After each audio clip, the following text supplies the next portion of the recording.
challenge for myself to read 12 of the oldest books that I have. And yeah, I just want to read something a little bit lighter between those books that I will be reading, between thrillers and the rest book that I will show you. So I chose to read by a book by Debbie Macomber, There Is Something About Christmas. Definitely not time for Christmassy books, but yeah, it's a romance. And in this book we have Emma Collins has always believed that the world is divided in two kinds of people, those who love fruitcake and those who don't. She firmly in the second category, so it's ironic that the first major assignment for the pile-up Washington Examiner is a series of articles about fruitcakes. At least it's a step up from writing obituaries. Her task is to interview the finalists in a fruitcake recipe contest, and that means traveling around the state, actually flying around the state. Local pilot Oliver Hamilton, who's starting an air freight business, has agreed to take her wherever she needs to go in exchange in exchange for free advertising. Unfortunately, Emma hates small planes almost as much as she hates fruitcake. But in the weeks leading up to Christmas, Emma falls for Oliver, who's not quite the Scrooge he sometimes seems, and his mute Oscar, who's allergic to her perfume, which makes him sneeze repeatedly. And she meets three wise women who know a lot about fruitcake and even more about life. Yeah, so maybe it will be some kind of retelling of how that book is called, Dickens' book, Christmas Carol. I have a feeling that it will be a retelling of that one, so yeah, maybe I will like it. I think it won't take me a lot of time to read. It's only 284 pages and the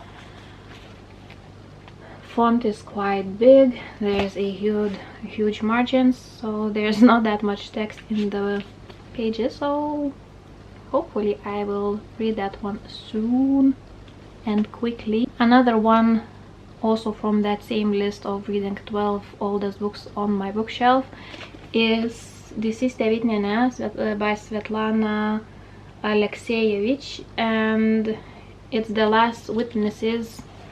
It will be in English, I think, and she won a Nobel Prize in Literature in 2015, I think, maybe because of this book. And it is a non-fiction book, stories from the children who survived the war, and the war through children's eyes. And I have a feeling that it will break me with the things that are happening in the world at the moment. Books like that makes even bigger impact. So I don't know why I decided to completely ruin my mental health, but here we are with a book like this. Like I see there's stories from a 10-year-old, from 6-year-old, 11-year-old, so I can't even imagine what those kids have seen. So yeah, we have this book. And the last book I'm thinking of reading then next month is also from the challenge that I've got from my husband to read 4 books.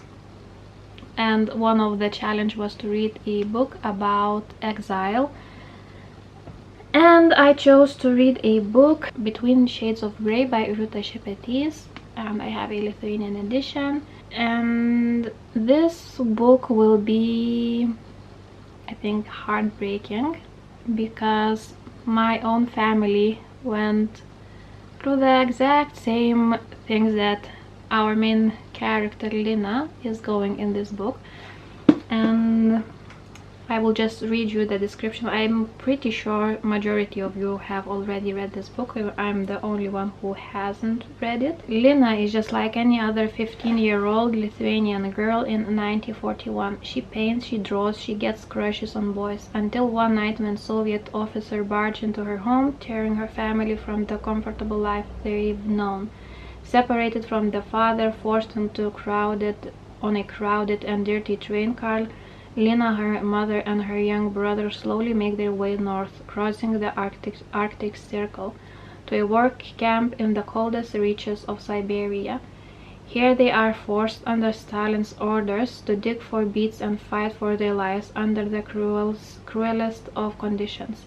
Lena finds solace in her art meticulously and a great risk, documenting events by drawing, hoping these messages will make their way to her father's prison camp to let him know they are still alive.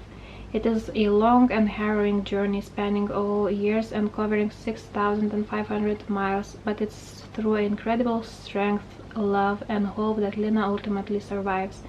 Between Shades of Grey is a novel that will steal your breath and capture your heart. It will definitely capture my heart because my grandparents met each other in Siberia.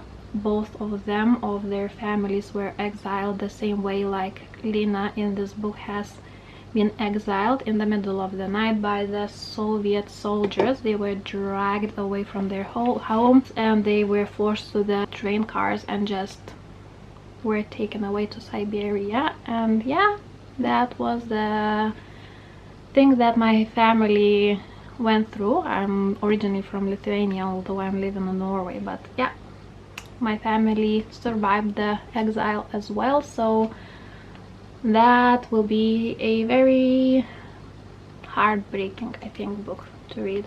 I still don't understand why I chose to read two books about war in the middle of the summer, but yeah, that will be the books that I will be reading in June. So I think now that will be it for now, and thanks for watching, thanks for sticking around. Give this video a thumbs up and subscribe, leave a comment if you want, and I think we will see each other in my next one. Bye!